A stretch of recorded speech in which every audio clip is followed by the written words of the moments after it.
Hello, Bacho. Let's take a given question. The question says, in a medium, the speed of light wave decreases to 0.2 times of it to its speed in free space. The ratio of relative permittivity to the refractive index of the medium is x to 1, the value of x. Given the speed of light in free space is 3 into 10 is to 8 meter per second, and the given medium mu r equal to 1. So for this question, जो key concept यहाँ पे हम लिख सकते हैं, that is the concept of speed of electromagnetic wave. Speed of EM wave, or EM wave basically is nothing but it is also light wave. ठीक है ना, लाइट वेव ही इलेक्ट्रोमैग्नेटिक वेव होती है. अब यहाँ पे जो स्पीड का फॉर्मूला हमें याद रखना है, that is the speed of electromagnetic wave. It is given by the expression 1 upon under root of mu into epsilon. ठीक है, where mu is the permittivity of the medium, permittivity. ठीक है, and epsilon is the permittivity and mu is the permeability. ठीक है, तो यहाँ पे अगर हम देखें तो म्यू को हम क्या लिख सकते हैं, it is mu not into mu R, that is relative permeability into the permeability of free space. ठीक है, so this is what the permeability of medium we can right.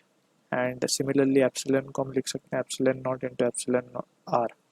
Epsilon R is nothing but the permittivity of the medium, या फिर relative permittivity बोल सकते हैं इसको, not medium, relative permittivity. And epsilon not is the permittivity of free space.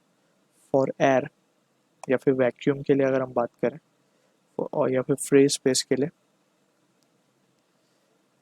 For air लिख देते हैं basically mu r equal to epsilon r equal to 1. ये वैल्यूज 1 होती है. ठीक है, तो we can write using this result for free space या फिर एयर. फ्री स्पेस के लिए हम स्पीड का फॉर्मूला दैट इज c बोल सकते हैं इसको.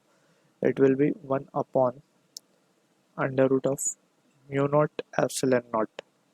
ठीक है, सेकेंडली फॉर अ मीडियम इसको हम बोल सकते हैं c डैश, क्योंकि स्पीड चेंज हो जाएगी. That will be given by the expression under root of mu naught mu r into epsilon naught epsilon r. ठीक है, ये रिजल्ट हमारे पास आ सकता है.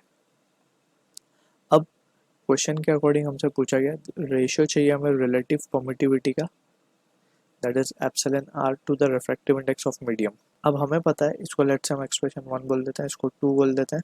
अब हमें पता है कि जो एब्सोल्यूट रिफ्रैक्टिव इंडेक्स होता है n, it is nothing but c upon v, that is speed of light in free space upon speed of light in medium. ठीक है, इस तरीके से हम एब्सोल्यूट रिफ्रैक्टिव इंडेक्स को डिफाइन करते हैं. अब यहाँ से अगर हम देखें तो we can see since c is constant and is inversely proportional to v, तो हम क्या लिख सकते हैं n2 by n1 will be equals to v1 by v2.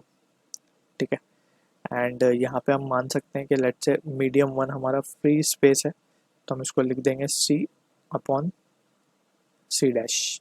इस तरीके से हम लिख सकते हैं, तो n2 अपॉन n1. अब refractive index of free space जो होती है वो तो 1 होती है. ठीक है ना, तो ये वैल्यू 1 ले लेंगे. n2 will be equal to c upon c dash. अब अकॉर्डिंग टू इक्वेशन 1 एंड 2 हम वैल्यू सब्सटीट्यूट कर देते हैं.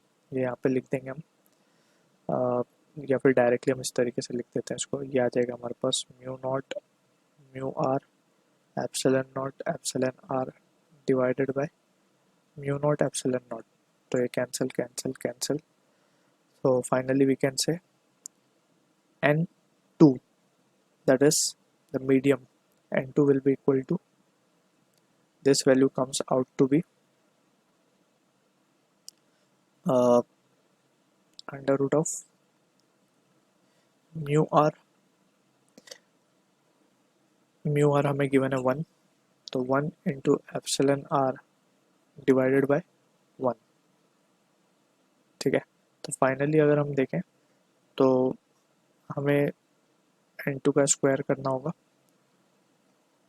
हाँ, इसके पहले हम एक चीज़ और देख सकते हैं कि n2 की वैल्यू हम कैलकुलेट कर सकते हैं by using c by c dash. तो वी कैन राइट नाउ, हम देख सकते हैं therefore n2 will be equals to c हमें गिवन है 3, c को c रखते हैं, c डैश हमें बोला गया that is the speed of light in medium, वो है 0.2 times, that is 0.2 C and that will be equals to under root of epsilon r. ठीक है, अब यहाँ से हम देख सकते हैं कि n2 की वैल्यू क्या आ रही है, it is coming out to be 5 and that will be equal to under root of epsilon r. अब अगर हम स्क्वायर कर दें बोथ साइड को, ठीक है, तो स्क्वायर करने पे क्या हो जाएगा, n2 का square will be equals to epsilon r. तो n2 हमें रेशियो चाहिए किसका, relative permittivity, that is epsilon r divided by to the refractive index, that is n2. So it will be n2 only and this will be equal to 5. So this is the answer for the question. तो x की value यहाँ पे क्या आ जाएगी हमारे पास, on comparing it is coming out to be 5. So I hope you understood the solution. All the best.